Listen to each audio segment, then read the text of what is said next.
সেটাই আমাদের বলার ছিল। আপনাদের কিছু থাকলে আপনারা। স্যার, এরা যে প্রথম থেকে বলছিল যে গাড়ি থেকে অশ্লীল অঙ্গভঙ্গি করে, কটূক্তি করে এবং ওরা মদ্যপ অবস্থায় ছিল, এমনটা টানা 15 কিলোমিটার ধরে আর কি বুধবুধ থেকে কাকসা পর্যন্ত ধাওয়া করে এবং কটূক্তি করে গাড়ি থেকে। কমপ্লেন্ট যে দিয়েছেন উনিও ভিকটিমের গাড়িতে ছিলেন, কমপ্লেন্টে কোনো কটূক্তির কোনো কথা বলা নেই। এই ছাড়া আমরা ওদেরকে জিজ্ঞাসাবাদ করেছি, স্টেটমেন্ট নিয়েছি, সেখানেও ওরা এটাই বলেছে যেটা আমি আপনাকে ব্রিফ করলাম কিভাবে ঘটনাটা হয়েছে। ওখানে কোনো কটূক্তি বা কোনো ইভটিজিং এর কোনো ঘটনা ওনারা বলেন।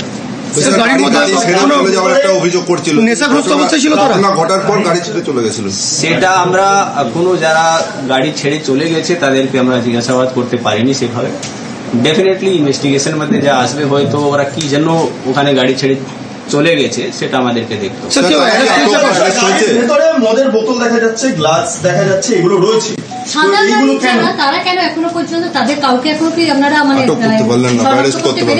আমরা ডেফিনেটলি আমরা ওদেরকেও জিজ্ঞাসাবাদ করবো, ওদেরকেও যা আইনি ব্যবস্থা আছে সেটা নেব।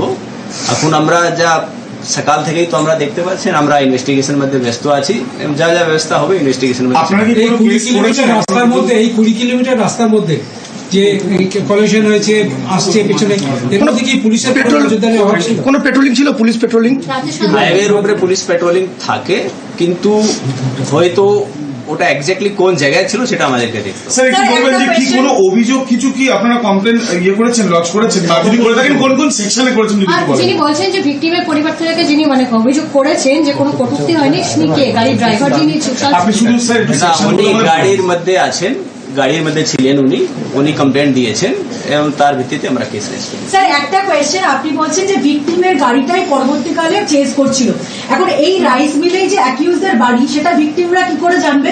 ওই গলির ভেতরে আগে থেকে ঢুকে তাহলে কি করে দাঁড়ালো ওরা? বেসিক্যালি চেজ করছিল, যেখানে যেখানে গাড়ি যাচ্ছিল পিছন পিছনে ওরা ছিল। যখন অ্যাক্সিডেন্টটা হয়েছে তখন কোন গাড়িটা আগে ছিল?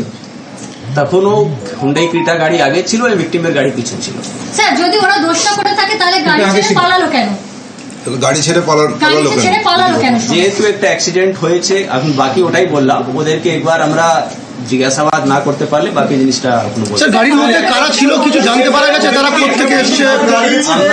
আমরা গাড়ির ওনারের ডিটেল পেয়েছি, সেটা আমরা ডেফিনেটলি এখন উনি বাড়িতে নেই, আমরা ওদেরকে যা আইনি ব্যবস্থা আছে সেটা।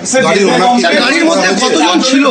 যে 5 জন গাড়িতে ছিলেন তাদের বিরুদ্ধে তো কমপ্লেন করছে বাইরে ক্যামেরার সামনে, তারা বলছেন যে 5 জন ছিল গাড়িতে, তাদেরকে কি এখনো পর্যন্ত গ্রেফতার জিজ্ঞাসাবাদ সম্ভব হয়েছে? না, এখনো হয়নি। আমরা ডেফিনেটলি যা ব্যবস্থা ইনভেস্টিগেশনের মধ্যে থাকবে সেটা আমরা। গাড়ির মধ্যে কতজন ছিল কিছু জানতে পারা গেছে? সেটা আমি আপনাকে বললাম, আমরা কেস রেজিস্টার করে যা যা ইনভেস্টিগেশনের মধ্যে পাবো ডেফিনেটলি। স্যার গাড়ির মধ্যে কতজন ছিল কিছু জানতে পারা গেছে? এখন অব্দি এনার যা স্টেটমেন্ট আছে যারা ছিলেন 4 থেকে 5 জন ছিল, সেটা আমরা ভেরিফাই করি। সেটা অনেস্টলি ওনার নামই আছে। বাকি আমি এটা বললাম ইনভেস্টিগেশন এখন অব্দি কেউ ডিটেইন নেই, আমরা ইনভেস্টিগেশন। পরিবারে যারা গাড়িতে ছিলেন তাদের দুজনকে কি আপনারা আমরা জিজ্ঞাসাবাদ করছি, যেহেতু একজন কমপ্লেন জমা দিয়েছেন ওনাকে জিজ্ঞাসাবাদ করছি, যে ড্রাইভার আছে তাদেরকে জিজ্ঞাসাবাদ করছি। আচ্ছা, যে গাড়িটা যেখানে মদ্যপান হচ্ছিল সেই গাড়িটা সামনে এরকম ক্ষতবিক্ষত অবস্থা কেন? বলা হচ্ছে যে পেছন দিয়ে নাকি ঠেলা মারছিল, গাড়িটা ধাক্কা মারছিল। এটা দেখুন ইনভেস্টিগেশনের ব্যাপার, এটা ফরেন্সিক দেখবে কিভাবে হয়েছে না হয়েছে, সেটা তো এখন এই মুহূর্তে আমি বলতে পারবো। সাদা গাড়িটা কি করে অ্যাক্সিডেন্ট হলো? ওটাই তো বলছি, দুটার মধ্যে ইনিশিয়ালি একটা কলিশন হয়েছে হালকা। স্যার বলছিলাম যাকে আপনারা জিজ্ঞাসা করছেন বাইরে আমাদের অঙ্গি করছে মহিলাকে, দেখুন আপনার মহিলার মৃত্যু হয়েছে, সে এবং অন্য সহকর্মীরাও মহিলার মৃত্যু হয়েছে, প্রত্যক্ষদর্শী হিসেবে গাড়ির চালক এই যে অভিযোগ করেছে সেই অভিযোগ আপনাদের সামনে উনি কি বলেছেন সেটা আমার জানা নেই। আমাদের এখানে লিখিত কমপ্লেন্ট যা দিয়েছেন এবং যা স্টেটমেন্ট আমরা ডিউরিং ইনভেস্টিগেশন রিপোর্ট করছি তার ভিত্তিতে আমি আপনাদের। পরিবারের সদস্য তরফ থেকে লিখিতভাবে অভিযোগ আপনাদের কাছে দেওয়া হয়েছে, যেটা পরিবারের তরফ থেকে জানানো হচ্ছে, সেখানেও বলা হচ্ছে যে ধাওয়া করেছিল গাড়ি। পরিবার আমরা কথা বললাম, মিতার মার সঙ্গে আমি নিজেও কথা বললাম, উনি ওটাই বলছেন যে কমপ্লেন্ট যে জমা দিয়েছে, যেহেতু উনি সঙ্গে ছিলেন তো ওনার ওটাই বক্তব্য ছিল, উনি যা লিখে দিয়েছেন সেটাই যেন এফআইআর হিসাবে গ্রহণ করা। পিএম এর প্রাইমারি যদি রিপোর্ট কি এসছে বলা যাবে? এখন এই মুহূর্তে এত ইমিডিয়েট শুধু সেকশনগুলো একটু বলবেন যে কি আমি পরে বলে দেবো, আর কিছু তাহলে স্যার এই ঘটনায় স্যার এখন পর্যন্ত কেউ গ্রেপ্তার হয়নি, না, আটক হয়নি? গ্রেপ্তার হয়নি। স্যার গাড়ি ওনার का नाम क्या था?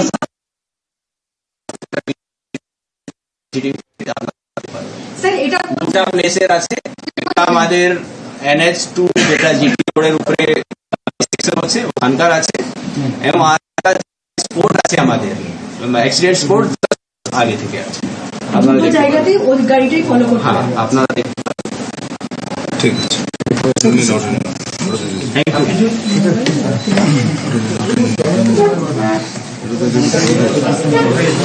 উত্তক্ত করার অভিযোগই হয়নি, ইভটিজিং এর অভিযোগই হয়নি, জানিয়ে দিলেন আসানসোল দুর্গাপুরের পুলিশ কমিশনার।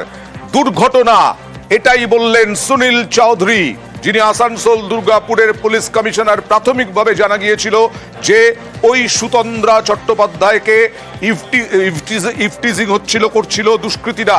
4-5 জন দুষ্কৃতী ছিল, সেই দুষ্কৃতীরা গাড়ি করে ধাওয়া করেছিল তরুণীর গাড়ি, তরুণীদের গাড়ি, অর্থাৎ ওই ইভেন্ট ম্যানেজমেন্টের গাড়ি। কিন্তু এখন যেটা জানা গেল, পুলিশ কমিশনার সাংবাদিক বৈঠক করে জানালেন যে কোন রকম ইভটিজিং এর অভিযোগই হয়নি। লিখিত অভিযোগ যা হয়েছে তাতে ইভটিজিং এর উল্লেখ নেই, এবং এখনো পর্যন্ত যে কাউকে গ্রেফতার করা যায়নি সেটাও জানিয়ে দিলেন। এটা দুর্ঘটনা বলেই জানালেন পুলিশ কমিশনার সুনীল চৌধুরী। তরুণীর গাড়ি প্রথমে ধাওয়া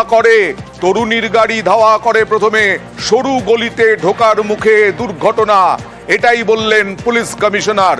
কাকসা দুর্ঘটনা, মৃত্যুতে নয়া তথ্য। প্রাথমিকভাবে জানা যাচ্ছিল 5-6 জন দুষ্কৃতী, তারা আরো একটি গাড়ি নিয়ে ওই ইভেন্ট ম্যানেজমেন্টের যে টিম, সেই টিমের গাড়ি ধাওয়া করে 19 কিলোমিটার ধাওয়া করেছিল বলে অভিযোগ উঠছিল, এবং তার জেরে কথা বলবো কি বললেন, আসলে কি বেরিয়ে এলো অর্পণের সঙ্গে। অর্পণ, অর্পণ শোনা যাচ্ছে না। অর্পণ, একটি প্রেস কনফারেন্স করা হয় আসানসোল দুর্গাপুর পুলিশ কমিশনারের তরফ থেকে। একদম প্রেস কনফারেন্স আমরা শুনেছি। অর্পণ, প্রেস কনফারেন্স থেকে কি বেরিয়ে এলো, দুর্ঘটনা না ইভটিজিং? না দেখো, একেবারে যেটা পুলিশের তরফ থেকে জানানো হচ্ছে যে এটা দুর্ঘটনা, একেবারে এই তথ্যই কিন্তু মূলত পুলিশের তরফ থেকে উঠে আসছে, এবং তারা যে সিসিটিভি ফুটেজ তারা যেগুলো দেখেছেন, এবং এখানে ইভটিজিং এর কথা উল্লেখ না করে তিনি যেটা বারবার সিপি সাহেব যেটা জানাচ্ছেন, আসানসোল দুর্গাপুর পুলিশ কমিশনার, তিনি পুলিশ কমিশনার, তিনি যেটা জানাচ্ছেন যে একেবারেই রাস্তায় রেষারেষির কারণেই এই দুর্ঘটনা। ইভটিজিং এর কথা একেবারেই পুরোপুরি তিনি উড়িয়ে দিচ্ছেন, এবং পুরোটাই তদন্ত সাপেক্ষ। এই ঘটনায় এখনো পর্যন্ত কেউ গ্রেপ্তার হয়নি, যদিও একজনকে জিজ্ঞাসাবাদের জন্য আটক করা হয়েছে শুধুমাত্র। তাহলে এই যে যাদের বিরুদ্ধে অভিযোগ উঠছিল, যারা ওই সাদা গাড়িতে ছিল বলে জানা যাচ্ছে, তারা কোথায়, তারা পালিয়ে গেল কেন? একেবারে যারা সাদা গাড়ির মধ্যে ছিল তাদের খোঁজে কিন্তু পুলিশ তদন্ত শুরু করেছে, কারণ তারা কোথায় রয়েছে, তারা কোথাকার যুবক, এই বিষয়েও কিন্তু পুলিশ তদন্ত শুরু করেছে। তারা কোথায়, তাদের খোঁজে কিভাবে পুলিশ চালাচ্ছে? কারণ দুর্ঘটনা না ইভটিজিং, এটা তো পুরোপুরি তাদেরকে জেরা করেই, জিজ্ঞাসাবাদ করেই জানা যাবে।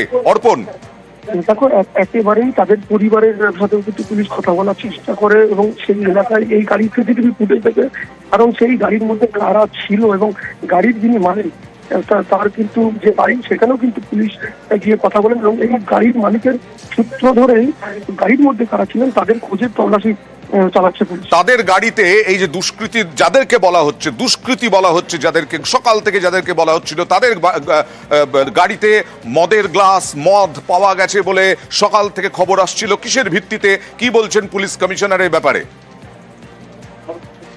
একেবারে পুলিশের তরফ থেকে যেটা জানানো হচ্ছে যে মদ্যপ অবস্থায় যে তথ্য উঠে আসছিল বারবার, সেই ঘটনাও কিন্তু পুলিশের নজরে এসেছে, এবং তারাও কিন্তু তারা মামলা দায়ের করেছে। এবং অর্পণ, প্রাথমিকভাবে ইভটিজিং এর তথ্য কোথা থেকে উঠে আসছিল? এবং প্রাথমিকভাবে ইভটিজিং এর যে তথ্য উঠে আসছিল, কারণ বারবার যে গাড়ির চালক তরুণীর যিনি গাড়ির চালক এবং তার যারা সহকর্মীরা ছিলেন তারাই কিন্তু বারবার অভিযোগ করছিলেন এই তারা কিন্তু বারবার যেটা জানাচ্ছিলেন যে তাদেরকে ফলো করা হয়েছিল গাড়ি আচ্ছা। এবং তাদেরকে ধাওয়া করা হয়েছিল, হ্যাঁ। সেখান থেকে কিন্তু এই ইফতিজিংয়ের কথা কিন্তু উঠে আসছিল বারবার। পুলিশ কমিশনার আসানসোল দুর্গাপুরের সুনীল চৌধুরী কি বললেন কিছুক্ষণ আগে এই ঘটনা সম্পর্কে দেখুন। একটা পেট্রোল পাম্পে যে মৃতার গাড়ি ছিল ওনারা পেট্রোল নিয়েছেন, তারপরে ওরা হাইওয়ের উপরে ন্যাশনাল NH2 তে উঠেছেন। রাস্তার মধ্যে একটা গাড়ি, যার হুন্ডাই ক্রিটা গাড়ি যেটা সামনে যাচ্ছিল, ওটাকে মৃতার গাড়ি ওভারটেক করার চেষ্টা করে। সেই সময় আনফর্চুনেটলি ওটা ওভারটেক করার সময় দুটা গাড়ি একটু কোলিজন হয় হালকা, এবং যে মৃতার গাড়ি ছিল সেটা পাশে একটা ডিভাইডার ছিল তার সঙ্গেও কোলাইড করে। তারপরে যে সামনে গাড়ি যাচ্ছিল সেটা বেরিয়ে যায় এবং যে মৃতার গাড়ি ছিল সেটাও পিছে পিছে যাচ্ছিল।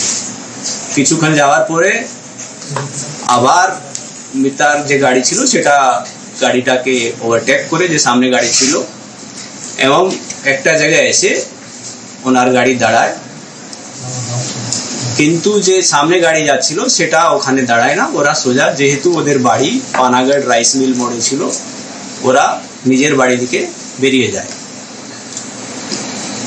মৃতার যেটা গাড়ি ছিল সেটা ওই গাড়িটাকে পিছন পিছন ধাওয়া করে চেজ করে, এবং আমাদের কাছে সিসিটিভি ফুটেজগুলো আছে যার মধ্যে আমরা দেখতে পাচ্ছি যে হুন্ডাই ক্রিটা গাড়ি, যাদের বাড়ি এখানে পানাগড় রাইস মিল মোড়ে আছে, ওরা এগিয়ে এগিয়ে যাচ্ছে এবং যে মৃতার গাড়ি সেটা ওনার পিছে পিছে আসছে।